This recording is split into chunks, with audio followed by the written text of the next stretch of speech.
যদি সাহাবারা এবং আমাদের নবী ইসলামিক লেকচারের জন্য টাকা নেওয়া শুরু করতেন, আমরা কি মুসলিম হতাম? কখনো কখনো $1 মিলিয়ন 1%। আমি বললাম কিভাবে? আপনার টাকা দিয়ে লোক দেখানো ভাব করবেন না। আসসালামু আলাইকুম ডক্টর জাকির, আমাদের শহরে আপনাকে স্বাগতম।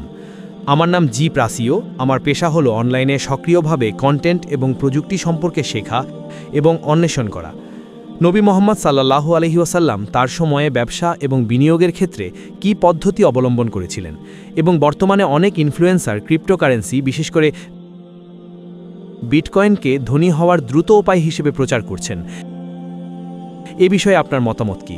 এটি কি ইসলামিক শিক্ষার সাথে সামঞ্জস্যপূর্ণ? ভয় একটি প্রশ্ন করেছেন, নবী মুহাম্মদ সাল্লাল্লাহু আলাইহি ওয়াসাল্লাম কিভাবে ব্যবসা করতেন এবং অর্থ উপার্জন করতেন, ক্রিপ্টোকারেন্সি সম্পর্কে আমার মতামত কি, এবং কিভাবে দ্রুত ধনী হওয়া যায়, ঠিক তো? জি ঠিক।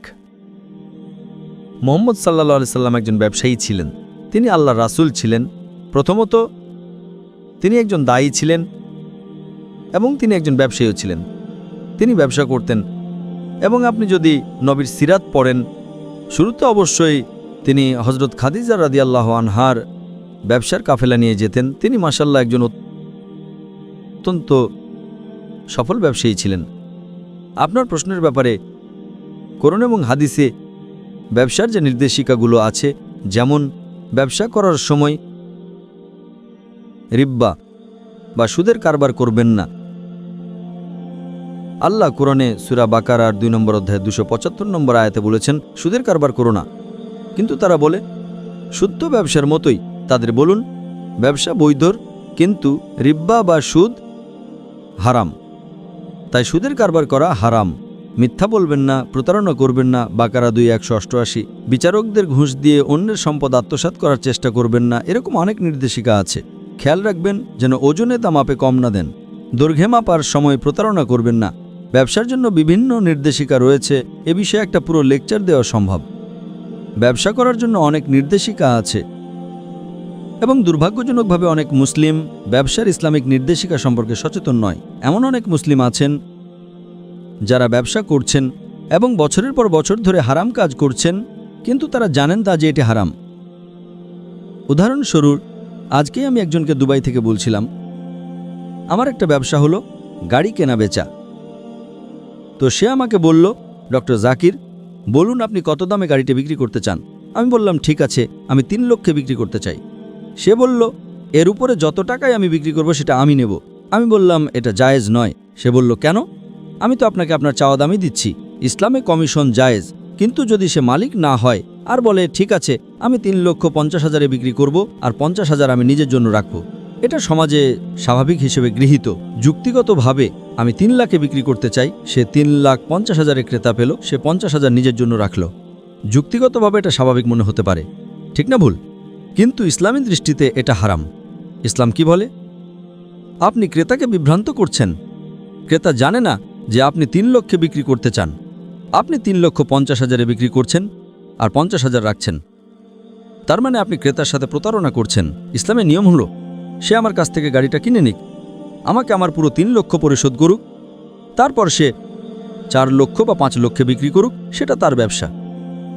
সুতরাং আপনি এমন কিছু বিক্রি করতে পারেন না যার মালিক আপনি নন। এই বিষয়ে ব্যবসায় শত শত আইন আছে। এর জন্য আমাদের দুজনকে নিয়ে আলাদা আলোচনা করতে হবে, বুঝলেন?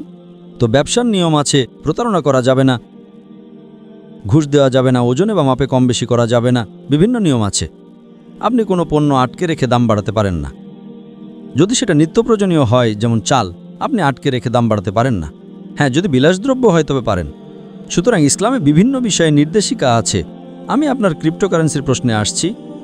ক্রিপ্টোকারেন্সি হলো একটা ডিজিটাল কারেন্সি যা কয়েক বছর আগে চালু হয়েছে। এখন পর্যন্ত অধিকাংশ আলেম বা স্কলার বলেন, যেহেতু এটা সন্দেহজনক, তাই এটা থেকে দূরে থাকাই ভালো। কিছু নির্দিষ্ট স্কলার ছাড়া, যেমন ডক্টর দাউদ বাকার, যিনি মালয়েশিয়া থেকে এসেছেন এবং ইসলামিক অর্থনীতির বিশেষজ্ঞ। মালয়েশিয়া এমন একটা দেশ যেখানে তারা গবেষণা করেছে এবং বলেছে, যদি নির্দিষ্ট কিছু শর্ত পূরণ হয় এবং কোরআনের বিরুদ্ধে না যায়, তাহলে ক্রিপ্টোকারেন্সি বৈধ। কিন্তু খুব কম স্কলারই এটাকে সরাসরি হারাম বলেন। তবে অধিকাংশই বলেন যে ব্লকচেন ইত্যাদির কারণে এর প্রকৃতি সন্দেহজনক। এটা খুব একটা নিশ্চিত নয়, এটা একটা সন্দেহজনক বা ধূসর এলাকা বা গ্রে এরিয়া, তাই এটা থেকে দূরে থাকুন। এমনকি আমিও ব্যবসায় আছি। কেউ আমাকে জিজ্ঞাসা করলে আমি নিশ্চিত করে বলতে পারি না এটা হারাম, আবার নিশ্চিত করে বলতে পারি না এটা হালাল। তাই আমি এখন অধিকাংশ স্কলারদের সাথে একমত। তারা বলেন ক্রিপ্টোকারেন্সি থেকে দূরে থাকতে, কারণ এতে অনেক অস্পষ্ট দিক আছে, গ্রে এরিয়াজ। আগামী দিনে বা ভবিষ্যতে আরও স্পষ্টতা পেলে আমরা হালাল বা হারাম শ্রেণীবদ্ধ করতে পারব। কিন্তু আজ যেহেতু এটা একটা ধূসর এলাকা এবং নবী সাল্লাল্লাহু আলাইহি ওয়াসাল্লাম বলেছেন যদি সন্দেহ হয় তাহলে তা বর্জন করো। হাজার হাজার ব্যবসা আছে যেগুলো আপনি করতে পারেন। আপনি আমাকে জিজ্ঞেস করেছেন কিভাবে দ্রুত ধনী হওয়া যায়, ঠিক? আপনি আমাকে জিজ্ঞেস করেছেন কিভাবে দ্রুত ধনী হওয়া যায়, ঠিক? জি ঠিক। সেরা সমাধান 5 ওয়াক্ত সালাত আদায় করুন, আর ফজরের আগে 2 রাকাত সুন্নাত মিস করবেন না। জানেন কেন? মানুষ যখন বিশ্বের টপ 10 জন ধনী ব্যক্তির লিস্ট করে, যুবক মানুষেরা। থামুন থামুন ভাই, আমাকে উত্তরটা দিতে দেন। আমি উত্তর দিচ্ছি, আপনি বলছেন যুবক মানুষ। যুবক মানুষেরা, আমি উত্তর দিচ্ছি। আপনি কি জানেন শীর্ষ 10 জন ধনী ব্যক্তির তালিকায় 4 নম্বরে বিল গেটস, 2 নম্বরে জেফ বেজস, তো 3 নম্বরে জেফ বেজস, 2 নম্বরে এলন মাস্ক, 1 নম্বরে কে? একজন মুসলিম যে ফজরের সালাত এবং সুন্নাত আদায় করে, সে এদের চেয়েও ধনী। কারণ নবী সাল্লাল্লাহু আলাইহি ওয়াসাল্লাম বলেছেন যে ফজরের 2 রাকাত সুন্নাত পৃথিবী এবং এর মধ্যে যা কিছু আছে তার চেয়েও বেশি মূল্যবান। মানুষ এসে বলে আমি 4 ওয়াক্ত পড়ি, ফজর সালাত মিস করি। আমি বললাম কেন? আমি সকালে উঠতে পারি না। অন্য সব সালাত সময় মতো পড়ি, ফজর আমি উঠতে পারি না। তো আমি তাকে বললাম আপনি তো একজন ব্যবসায়ী, ধরুন আমি আপনাকে বললাম কাল সকাল ভোরে 5টায় একটা ব্যবসার ডিল আছে যেখানে আপনি $1 মিলিয়ন পাবেন, আপনি কি সেই ডিলে যাবেন? আপনি বললেন হ্যাঁ, কিন্তু আপনি তো সকালে উঠতে পারেন না। না না না, $1 মিলিয়ন জন্য আমি ঘুমাবই না। তাহলে $1 মিলিয়ন জন্য আপনি ঘুমান না, কিন্তু 2 রাকাত সুন্নাত যা পৃথিবী এবং এর মধ্যে যা কিছু আছে তার চেয়েও দামি, তার জন্য উঠতে পারেন না? ফজরের সালাতের মূল্য কত ভাবুন।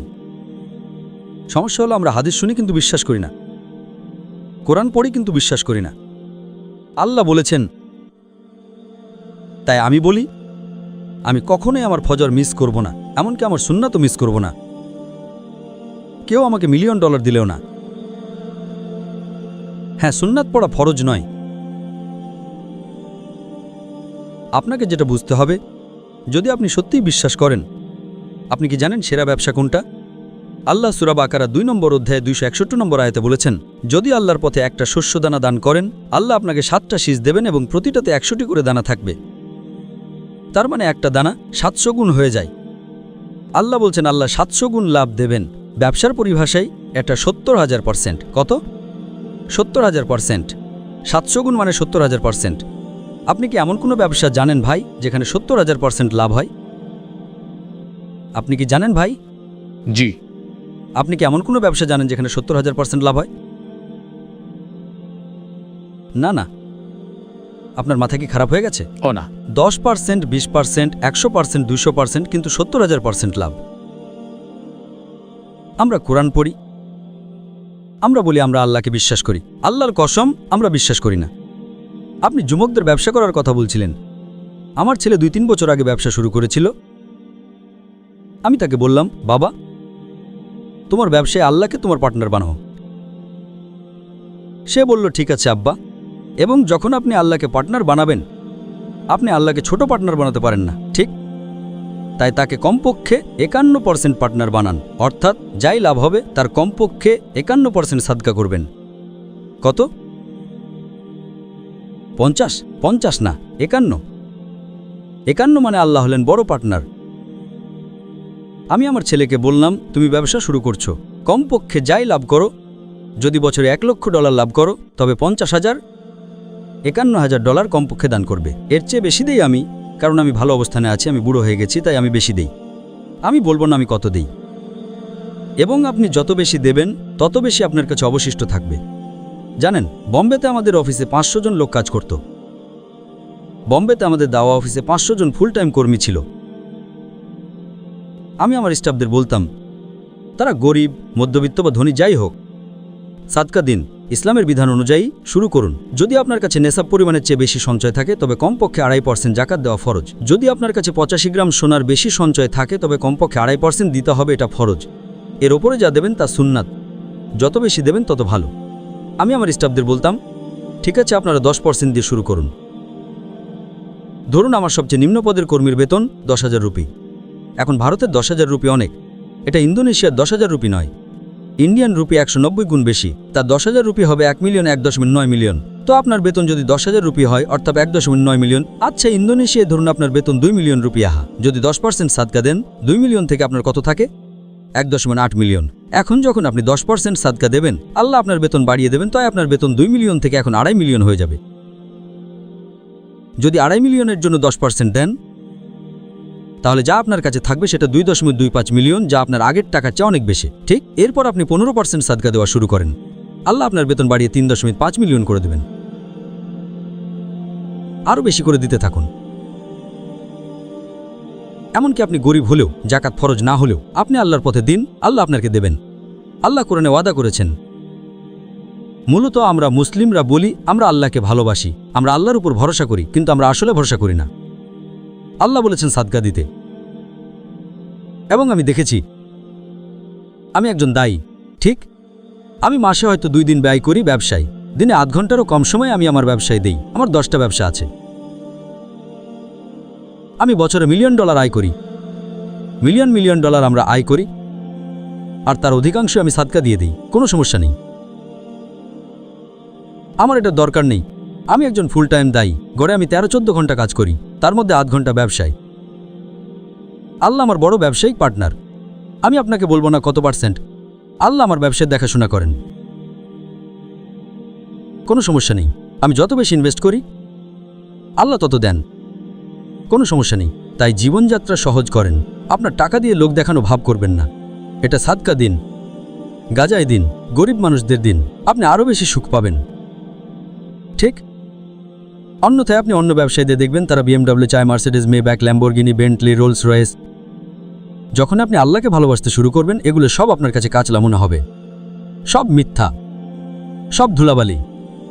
যখন আপনি আল্লাহর সাথে একটা পর্যায়ে পৌঁছাবেন, যে ব্যক্তি বিলিয়নিয়ার তারা মার্সিডিজ বা ল্যাম্বরগিনি ছাড়া চড়তে পারে না, তারা এর উপর নির্ভরশীল। আমি জীবনের উদ্দেশ্য কী নিয়ে ডিসকাশন করেছি এবং এই বিষয়গুলো নিয়ে বিস্তারিত বলেছি। আমরা এইসব দেখেছি, আমরা এগুলো ব্যবহার করেছি, সবই অর্থহীন। তাই যখন ব্যবসা করবেন আল্লাহকে আপনার ব্যবসায়িক পার্টনার বানান। যাই হোক, এটা শুধু আমার উপদেশ, আমি বলছি না এটা ফরজ। ইসলামে ফরজ হলো জাকাত, আপনার অতিরিক্ত সম্পদে 2.5% প্রতি বছর। ধনী হওয়ার সমাধান এটাই না ভাই, 2 মিলিয়ন আয় করে 1 মিলিয়ন দিয়ে দিলে আমার কি হবে? আল্লাহ আপনাকে পরীক্ষা করবেন, কয়েক মাস চেষ্টা করে দেখুন, ফলাফল দেখুন। বুঝলেন? জি। কিন্তু মানুষ মুখে বলে হ্যাঁ, কিন্তু তারা মেনে চলে না। মুখে বলে হ্যাঁ, কিন্তু করে না। আমি বলছি না 51% দিয়ে শুরু করুন। আমি জানি না আপনার অবস্থা কি। 10% দিয়ে শুরু করুন, এটাকে 20 করুন, 30 করুন, 40 করুন, 50 করুন, 60 করুন। সবচেয়ে ভালো হলো আল্লাহর সাথে ব্যবসা করা। আল্লাহকে আপনার ব্যবসায়িক পার্টনার বানান। ইনশাআল্লাহ আপনি কখনো লোকসানে পড়বেন না, আখিরাতেও পাবেন। আল্লাহ বলেছেন 700 গুণ। 700 গুণ। আমি এর একটা জীবন্ত উদাহরণ। জানেন, একজন দায়ী হিসেবে আমি আয়োজকদের বলেছিলাম কেউ টিকিটের জন্য টাকা নিতে পারবে না। অধিকাংশ ইসলামিক দায়ী বা স্পিকাররা আসার জন্য টাকা চাই। ঠিক? আমি নিজের টাকায় আসি, আমি নিজের টিকিটে আসি। আমি মালয়েশিয়া এবং ভারত থেকে 40 জন লোক এনেছি, আমি তাদের টিকিট দিয়েছি, কোনো সমস্যা নেই। বুঝতে পারছেন কেন? কারণ আল্লাহ আমার ব্যবসায়িক পার্টনার। আমি চাই না কেউ এখানে টাকা দিয়ে আসুক। আমি আমার লেকচারের জন্য কখনো কোনো ফি নেই না। মানুষ আমাকে $10,000, $1 লক্ষ, $1 মিলিয়ন দিতে চায়, কখনো কখনো $1 মিলিয়ন 1%। আমি বললাম কিভাবে? আমি 1 মিলিয়ন আয় করব, আপনি 1 মিলিয়ন আয় করবেন? আমি বললাম না, আমি এখানে যা পেয়েছি তাতেই খুশি, আমি এমনিতেই মিলিয়ন আয় করছি, উম্মার কাছ থেকে কেন টাকা নেব? এটা পশ্চিমা বিশ্বে একটি ট্রেন্ড বা প্রথা হয়ে গেছে, প্রবেশের জন্য টাকা নেওয়া হচ্ছে। এটা কি? যদি সাহাবারা এবং আমাদের নবী ইসলামিক লেকচারের জন্য টাকা নেওয়া শুরু করতেন, আমরা কি মুসলিম হতাম? না। টাকা নেওয়া হারাম না, কিন্তু আপনারা এটাকে ব্যবসা পরিণত করছেন। আপনি যদি চাকরি করেন এবং বেতন নেন সমস্যা নেই, কিন্তু এটা এখন একটা ব্যবসা পরিণত হয়েছে। আয়োজকরা খরচ করে এবং তারা স্পিকারের সাথে শেয়ার করে। এটা কি? তাই এই আয়োজকরা মাশাল্লাহ, দেখুন আল্লাহ তাদের সাহায্য করছেন। এই যে সব তারা করছে উম্মার মধ্যে, উম্মা শক্তিশালী। দেখুন ইসলামিক সেটআপ, এটা ভালো না খারাপ? মাশাল্লাহ, তাও বিনামূল্যে। ঠিক, কে সাহায্য করছে? আল্লাহ। ইন্দোনেশিয়ানরাই দিচ্ছে, আমি এটার জন্য টাকা দিইনি। আমি দিতে পারি, কিন্তু আমাকে দেখুন। এবং মঞ্চ তৈরি করা, তারা বলেছিল ডক্টর জাকির নায়েক আসছেন, তাই মানুষ দান করা শুরু করেছে। দেখুন মাশাআল্লাহ, আমার শর্ত ছিল ফ্রি হতে হবে, কেউ চার্জ করতে পারবে না। একটা ব্যবসা, তারা কত চায় তারা এটা দেখতে পারে না। তাই আমাদের আল্লাহর উপর ভরসা করতে হবে। পেশাগতভাবে দাওয়া করুন। জানেন আমার রোলস রয়েস কোথায়? আমার রোলস রয়েস হলো এই ক্যামেরাগুলো। জানেন এই এক একটা ক্যামেরার দাম $3 লক্ষ বেশি। একটা সস্তা রোলস রয়েস $3 লক্ষ কম। তো এটাই আমার রোলস রয়েস। আমরা আল্লাহর রাস্তায় খরচ করছি, তাই আমরা গর্বিত যে আমরা দাওয়ার জন্য প্রযুক্তির সেরাটা ব্যবহার করতে চাই। এবং যখন আপনি প্রযুক্তির সেরাটা ব্যবহার করবেন, আল্লাহ আপনাকে দেবেন। তাই আমরা আল্লাহর রাস্তায় ব্যয় করি, আল্লাহ আপনাকে বহুগুণ ফিরিয়ে দেবেন। আশা করি উত্তরটি পেয়েছি।